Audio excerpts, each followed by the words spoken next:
Hey everyone, it's Arcanus Gaming. Thank you for tuning into another video. Today's video we're going to be going over my new and improved Bladestorm build. Now, we dropped Bleeding Edge, we dropped Flight of Gavenier, so Bladestorm is really going to be our main source of damage. So all we're really going to be doing is buffing ourselves and spinning, so it's pretty exciting. And I've been experimenting a lot and testing a lot of things, and I finally got to a place where I'm satisfied, having a lot of fun, and this is where we're at. So we're going to go over the abilities, the modifiers, the passives, attributes, and itemizations. And of course, I will go ahead and put timestamps in the description below so you can skip around and things like that. But as you see, the continued pattern with my other Bladestorm builds is we always have Wings of Ishmir, Sovereign Shout, Juggernaut, and of course Bladestorm. The two new additions to this build are going to be Blood for Blood and Warpath. Now the modifiers that we have for Wings of Ishmir, we have Light Speed, Berserker's Onslaught, Stunning Apparatus, Gratitude Turn Spite, Relentless Pursuit, and Meritorious Crew. For Sovereign Shout, we have Blade Eater, which is just like whatever. We had one more point left, so we just threw it into this one. Hold the Line, Rallying Cry, Dawnbreaker, Infectious Determination, To Rise Again, Raging Berserker, and Hostile Inspiration. For Juggernaut, we have Grudges Collected, Crushing Wall, Flies in the Bevies, Halted Momentum, Heralded Pavis, Cold Steel, Banners Held High, and Vibrations Eternalized. For our Blood for Blood ability, now this ability I was always kind of iffy with having in my Bladestorm build, because not only do I have to keep up Juggernaut, Sovereign Shout, put on Juggernaut, Wings of Ishmir buff, Juggernaut, Sovereign Shout. Now I have to also put on Blood for Blood, and that's just more downtime that I'm not spinning. So I still got to get used to this ability, but with the passives and different build that we have now, this just fits the best. So for Blood, we have Fear Marches, Blood Ambrosia, Organic Failure, Unrelenting Attrition, Unstable Flesh, Spontaneous Brio, Standing Straight, and Grip of Agony. Now, I don't know if Feed on Pain I was testing. I don't think the attack speed or spell speed really help. The attack speed doesn't affect Bladestorm, at least in my experience online. So sorry we didn't go this. But of course, we want it to be up as much as possible, so we have the skill duration. I kind of wish there was a modifier that whenever you kill an enemy or inflict an ailment or something, it increases the duration that it stays on you, so you don't have to constantly keep using it. But it is what it is. We still have it in the build, and it works well.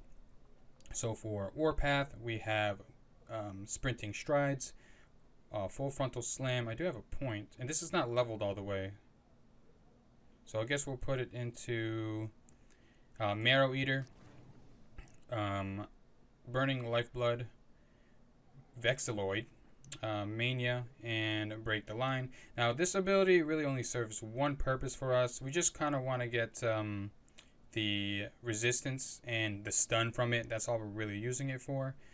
So nothing else too crazy, and we don't want to put more cooldown to it, because as you'll see with the combo, when I Warpath, Sovereign Shout, both of the cooldowns come up at the same time, so it works perfectly.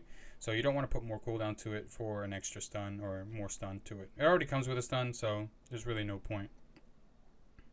Yeah, you already have one cooldown increase with it, and that's perfect to line up with Sovereign Shout. So moving along, our last ability, of course, is Bladestorm.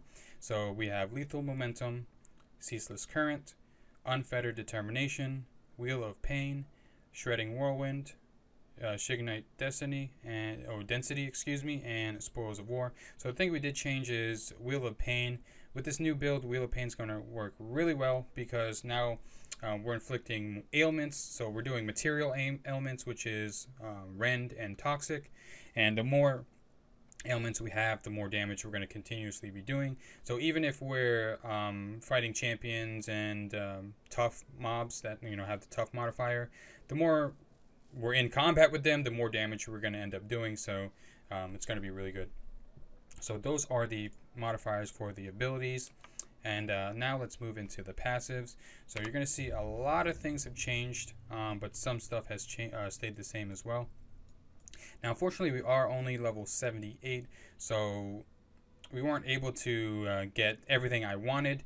So I'll just go over the major nodes we went into and where I plan to go once I start leveling a little bit more. But starting up to the top here, my favorite, this is probably my all-time favorite node. It's Virtual Stance and the Arms Master tree. So this basically, at the cost of some all resistance, we have a chance to double our damage. So with the big node and the extra node next to it, we have a 15% chance. I don't know, it's just one of my favorites. It always makes me a little bit squishy, or the build a little bit squishy, but I'm a simple man. I just want more damage. I want more, more numbers on the screen. So that's why I went Arms Macer here. Moving down, we went to the Warlock tree, of course, to pick up the extra willpower or rage, really. So this increases our rage by 400 right here. And moving on to the Scholar tree, actually, it's not a major node, but it's still kind of important because this node gives 150 max rage. And as you'll see, we're gonna want to have as much rage as we can. Excuse me. And then going down to our Soldier tree, we picked up the wild card for the extra crit. I found that it gives like 8% crits, which is really good. So we picked that up. And then in the Soldier tree again, we got the Heat of Battle. And then moving along to our Assassin tree, we picked up Merciless Lethality, which of course was nerfed by 40% crit damage.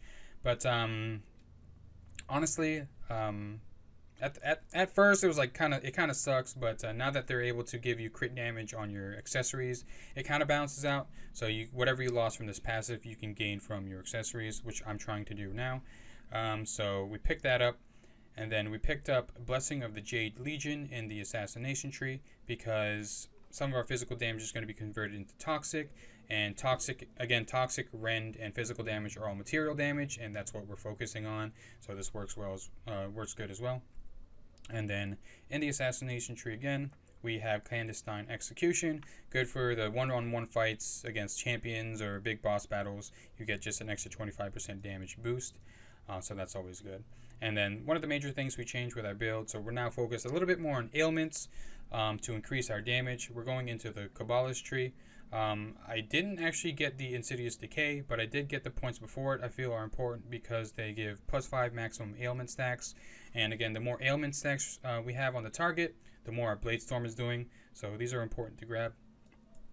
In the Kabbalist tree, again, the major nodes we have is Immortal Offering. So whenever we kill an enemy that has any sort of ailment effect on it, we get a stack, and each stack increases our damage by 5%, stacking up to 5 times. So we can get 25% damage from Toxic, Rend, and our Shout. Actually, since we picked up the modifier to inflict weakness on the targets, we can get another 25% from that. But it's a little bit more challenging, and it's a little bit more interactive, and you have to pay attention to that a little bit more. But I'll show you the combo again coming up.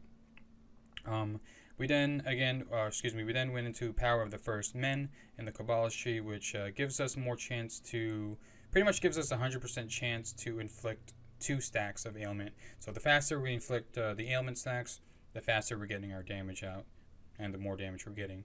And then in the Kabbalist tree, we went Grievous Afflictions, so we can now apply 1 additional stack with our hits. So instead of me whirlwinding and only inflicting bleed, I'm whirlwinding and inflicting bleed and toxic. So that's really good to have as well. Again, faster you put on stacks, more damage you do. Moving along to I'm just going to go to this outer tree here. We have Child of Fury. Again, this is a staple for a Bladestorm build. Instead of regenerating willpower, you're regenerating rage. And then the extra node next to it, Frenzied Blows, 100% rage cost, but you're doing double damage when you have over 750 rage. And again, you see why that's so important to get all these things that increases the rage. That combos really well with the Child of Fury tree.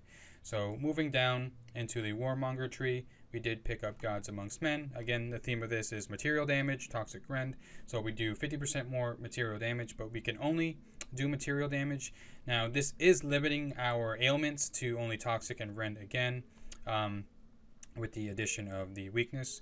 But I feel like that's not bad as long as we're focusing on a few ailments. We don't have to switch all of our abilities to try to get ailments here and there.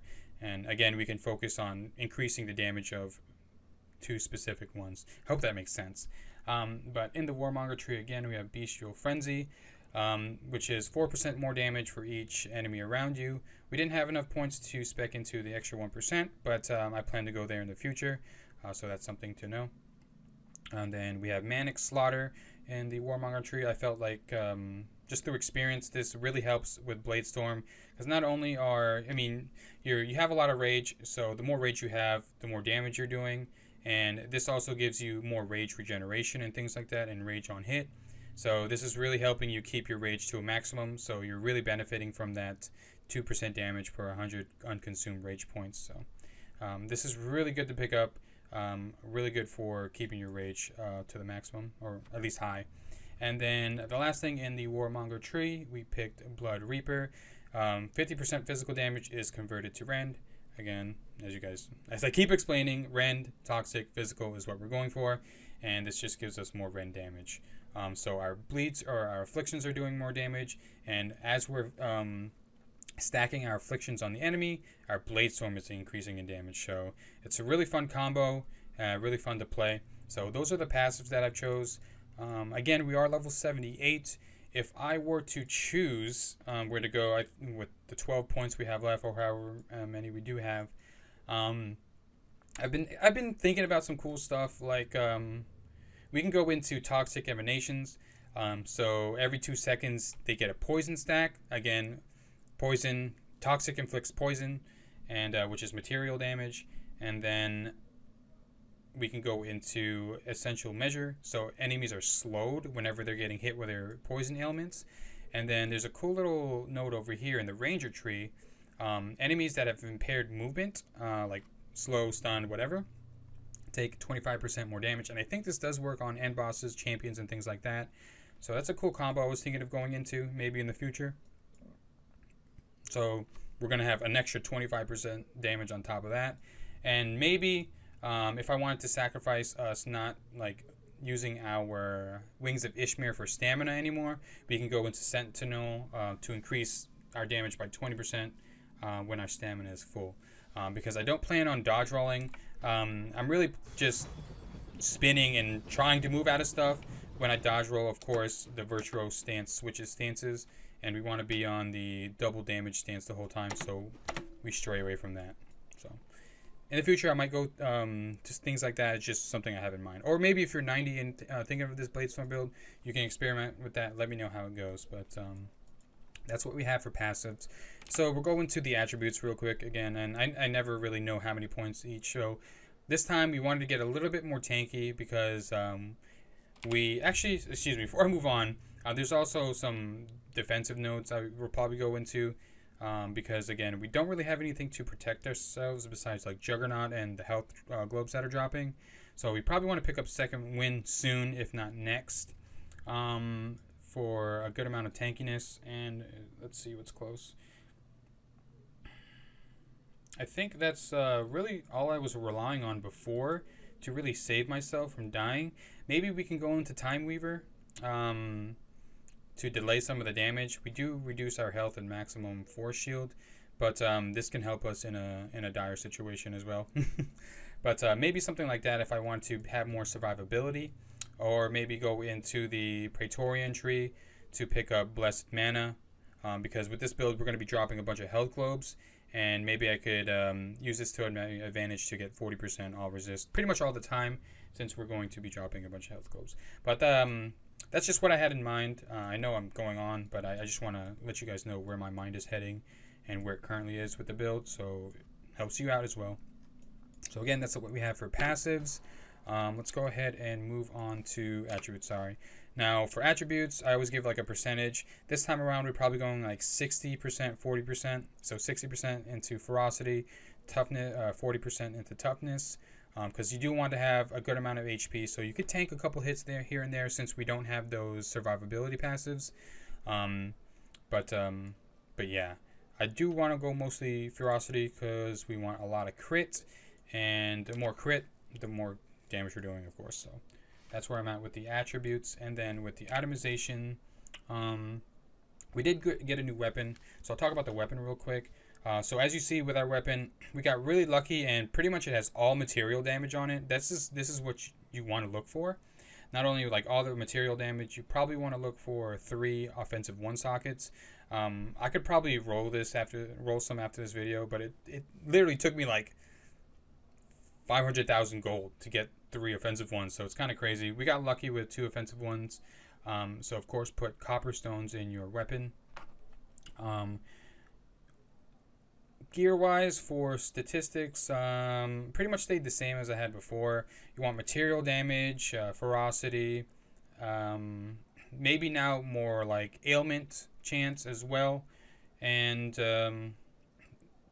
it's pretty much it. Crit and movement speed on your boots if you want to go faster, but again, the theme of this is crit chance, ferocity, damage, and with the accessories you probably want to go like for the belt, I have added rend and toxic damage. You can also have a chance to get added physical damage, which would be really good. So you probably want to look for that. Sockets for the accessories, I do support 1s and just put straight critical chance on it. I don't know. I like crit damage. Sucks that they nerf crit damage, but now that you can get crit damage on your accessories, you want to look for that on your accessories as well. So try to look for crit damage on your accessories and maybe some toxic, physical, rend damage, material damage on them as well, and ailment score. For the gems on your helm, chest, and pants, I mean, honestly, you can just fit them to what you need most. You can put health in it to make you a little bit more tanky, or some more physical resistance if you have the health, but you're still taking a bunch of damage. So that's up to you. Before the expedition, I figured I almost forgot to just explain what I'm trying to do when when I'm in the expedition. But again, Blood for Blood is kind of awkward for me, but you try to want to keep it up as much as you can, and use Juggernaut when you think you're going to take heavy damage, or you're going to be surrounded by the enemy, and go ahead and burst them with that. But besides that, one of the major combos, or the more fun combo that I do with this build is you want to go ahead and Warpath, Shout, and Leap. So what that's going to do is you're going to Warpath to stun all the enemies in the area, and then Shout, because as you know, when you shout, you kind of just stand there, so the enemies can't attack you, and you don't want to be left too vulnerable, because again, we didn't pick up too many passives that can help save us, and we don't have that much toughness. So you want to go ahead and stun the enemy, shout, and then leap to get out of that area. And when you leap, of course, you're going to go ahead and buff yourself. So that's what I found most fun about the combo, and it just works, and it looks cool. So, and then try to have these up and then spin.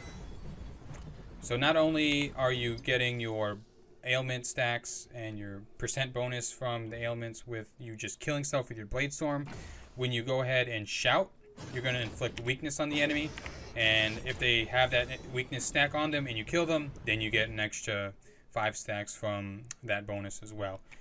So we'll go ahead and do an expedition. Again, haven't gone past 151 yet, so I do apologize. Now that we have this build, I'm going to start pushing. But to make it a little bit easier and for me to show off the build a little bit more, I'm going to do a 133. And I'm going to tell you right now, I'm going to mess up some of the build, and it's okay. No one's perfect. Like, I already messed up. But it's only one mob. Spin, and you see, as we're spinning, inflicting more ailments, we're going to be doing more damage. Let's see if we can find a bigger pack. And now that we don't have a disallowed vessel, this build is going a lot faster. I know a lot of people didn't like that passive because it made you so slow. But with this, you're going to be moving way faster than you were before. Okay, if we ever find enemies in this rift, I can show you. Okay. I guess they're all scared of our new build. Guess we won't have a chance. What the hell is just Pawnstone just chilling? It's kind of weird. And we don't have any stacks, so we're not doing crazy amounts of damage. And we're not even getting our potions back, so kind of weird that we're not running into anything. I feel like I've done this actual expedition before, I feel like they recycle them. Yeah, this is super weird. I'm going to have to leave and do another one because this is... Well, here's some enemies. So, they're... Okay. I'm just going to go ahead and leave the game and join a new rift because this expedition is obviously doing something weird. So, give me 1 second. Okay, let's see if we can get a normal rift going. So, 133. No modifiers. Again, I just want to show off the build and hopefully make it look good to y'all. So make sure always you're on probing weakness stance. If not, just dash. Okay, so let's put on blood for blood, shield up, stun, leap, and that's pretty much it. And you're just gonna spin for the rest of your life. I know I can make it easier, but I'm kind of a Bladestorm fanatic, so I'm sticking with it. But that's pretty much it. See, 600k crit right there. That was really good. That probing weakness really does help. Let's see if we can get some sacred stacks now. Okay, see. Now that we shouted again, we can only really do physical or random toxic damage. But we do have the chance to get the weakness and the sacred extra damage from that. So now we have all 5 stacks. Hopefully we can do something good to this pack of mobs here. See how high we can crit. Kind of hard to see. 200k, I think there was a 500k. I think that was my Juggernaut. 500k tick right there. We did lose our sacred stacks, but that's fine. It's going to happen. Health bars aren't enough. That's weird. Okay, here we go. Again, try to keep over 750. Are these tough? Yeah, they're tough. But again, this build's a lot faster than the other one, and it's dealing way more damage. So, and we get to run, which we didn't before. We went super slow all the time. Got all our buffs. We're able to get 4 stacks of sacred right there, so that's not bad. Summoners are pretty annoying. 500k crit right there. 499, but you guys saw it. And sometimes you just gotta wait for your rage, just to pull up a little bit. Out, there we go. And just watch them all melt. But yeah, I'm so glad I was able to find a build where you just have to spin. We don't have to like throw an extra ability to do more damage. So if you really want to just use Bladestorm, but just buff yourself with some other abilities, and you want that to be your main source of damage, then look no further. We're gonna skip all this. I want a big pack. Okay, here we go. Bigger. And then spin on them. 300k is there. But you get it. Like with the probing weakness, not only are we critting a lot with our other statistics, but we can crit pretty high. And the combo is just so satisfying. The Warpath really helps. I've died so many times with just I used to use Tracker's Reach, and I'd pull them in and I would shout, but the shout wouldn't go off in time and I'd die. Oh, these guys are super annoying. I'm just gonna sit here and eat this. I have HP, but I died. That's weird. But we were able to get up and shit on him. 500k, 500k. I think that was 1,000,000 right there. I'm not sure. That looked like 1,000,000. It might have been 100,000. But still, we're able to crit that high if we get lucky. Again, we're super weak. I probably shouldn't have tanked that. Really just testing the damage here. I had my shield up. I thought I was gonna live, but those monsters are really annoying. Honestly, they do a lot of damage with their spells and their melee. So, normal circumstances, I probably wouldn't have stood in there, especially because we have leaps and things like that. Okay, that was 1,000,000 Juggernaut crit, I think, but Juggernaut is OP.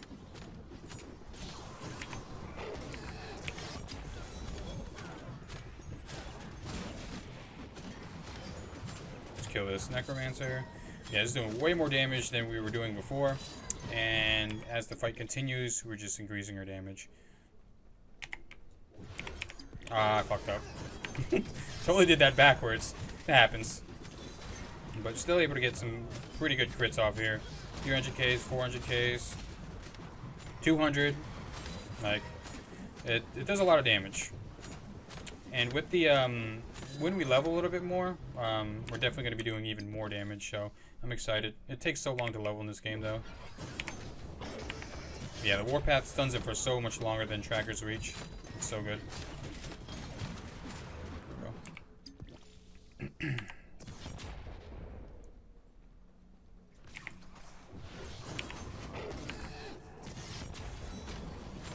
And as you see, we're dropping a bunch of health bulbs here, so if we wanted, we can go into the Praetorian tree. That's really going to help with our tankiness as well. It's this way. And do your best to try to buff up everything before you do fight the last boss. I mean, most of the time, you're not going to have all your buffs up, especially the sacred buffs, the sacred stacks. But you can at least try to get your bleed and your toxic ones up. But that's why we chose to go into the passive that gives us 25% more damage when there's one enemy.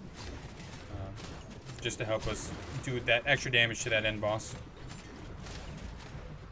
Hopefully you get some big crits off this last boss.